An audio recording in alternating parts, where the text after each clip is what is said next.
నమస్తే, welcome to Padmini Ramya YouTube channel. Bhavani దీక్షలో 7వ రోజు వీడియో. రోజు లాగానే మార్నింగే లేచి స్నానం చేసి కుంకుమ పూజకైతే పీఠం దగ్గరికి వెళ్ళిపోయాము. పీఠం దగ్గర అమ్మవారిని పూలతో అలంకరించాము. ఈరోజు సరస్వతీదేవి అవతారం, మూల నక్షత్రం కాబట్టి తెల్ల పూలు పెట్టాము, కలువ పూలు, పెన్నులు కూడా పెట్టారు. పూజంతా అయిపోయాక అమ్మవారికి హారతి ఇచ్చేసి నైవేద్యం పెట్టేసి మాలలకి హారతి తీసుకున్నాము. తర్వాత అమ్మవారికి ధూపం కూడా వేశారు. అమ్మవారి పీఠానికి వెనకాల క్లాత్ తోరణం చూసారా? నా వీడియోలు చూస్తే తెలుస్తుంది, అది మేం చేసిన తోరణమే. మా సిస్టర్ నేను కలిపి చేశాము. తోరణం రెడీ చేసిన వీడియో కూడా ఒక వీడియో ఉంటుంది. అమ్మవారికి అలంకరణ చేయడానికి బాగుంటుందని తెచ్చాము.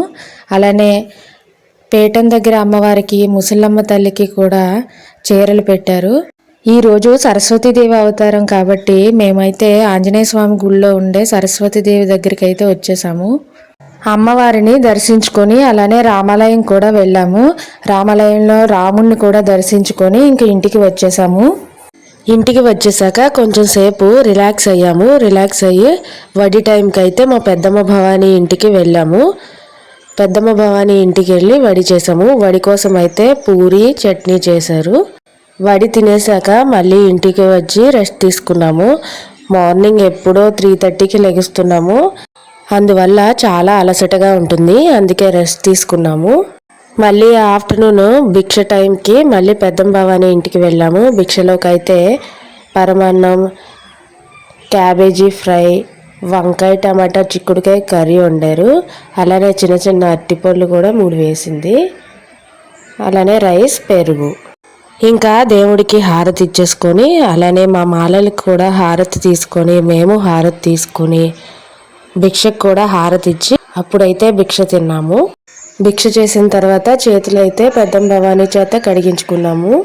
ఇంకా ఇంటికి వచ్చేసాక నేనైతే యూట్యూబ్ వీడియోలు ఎడిట్ చేసుకున్నాను. ఈవినింగ్ అయిపోయాక ఇంకా పూజకి వెళ్ళాలి కదా, పూజకి వెళ్ళడానికి అయితే రెడీ అయిపోయాము. రెడీ అయ్యి పూజకి వెళ్ళాము. పీఠం దగ్గర కుంకుమ పూజ చేసుకున్నాము. పూజ అంతా అయిపోయాక పడి వేసుకున్నాము. పడి వేసుకున్నాక పక్కనే ఉండే ముసలమ్మ తల్లికి కూడా పూజ చేసుకొని అక్కడ కూడా పడి వేసాము. ఇవన్నీ మెమొరీస్ లాగా ఉంటాయని రోజుకొక వీడియో చేస్తున్నాను. ఇవనే కాదు, నా ఛానల్లో పెట్టేవన్నీ నాకు మెమొరీస్లా ఉండాలని ఒక్కొక్క వీడియో అప్లోడ్ చేస్తూ ఉంటాను. అదిగో ఆ భవానీ చూడండి, మొక్కానికి చెయ్యి అడ్డు పెట్టుకుంటున్నాడు. నేను ఎప్పుడు వీడియో తీసినా మొక్కానికి ఎప్పుడు అడ్డు పెట్టుకుంటూనే ఉంటాడు చెయ్యి. అలానే తన పక్కన ఉండే ఇంకో భవానీ కూడా చెయ్యి అడ్డు పెట్టుకుంటాడు. ఎదురుగా కనబడే వాళ్ళిద్దరు భవానీలు కూడా ప్రతి వీడియోలో ఇలానే చేస్తారు. పూజ అయిపోయాక ఇంకా ఇంటికి వచ్చేసి వడి చేసేసాము. వడిలోకి అయితే పూరి, చట్నీ, పంచదార, ఇంకా అమ్మవారి ప్రసాదం, రవ్వ ప్రసాదం. మా భవానీ దీక్షలో 7వ రోజు అయితే ఇలా జరిగింది. మీకు ఎలా అనిపిస్తుందో కూడా కామెంట్ చేయండి. వీడియోస్ ఎలా ఉంటున్నాయో కూడా కామెంట్ చేయండి. జై దుర్గా, జై జై దుర్గా, జై దుర్గమ్మ.